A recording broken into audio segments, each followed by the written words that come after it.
Hola, em dic Cabril i us faré una recepta de galetes. Galetes. 4 racions, 20 minuts més una hora.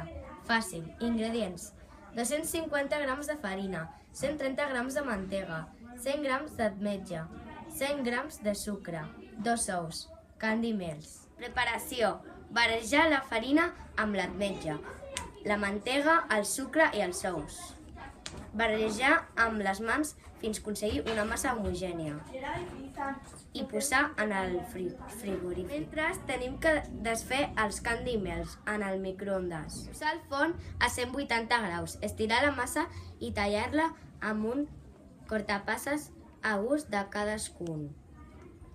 Posar les galetes, una vegada ja fetes, en el forn. 4. Decorar amb la preparació dels candy mels i servir. Bon profit!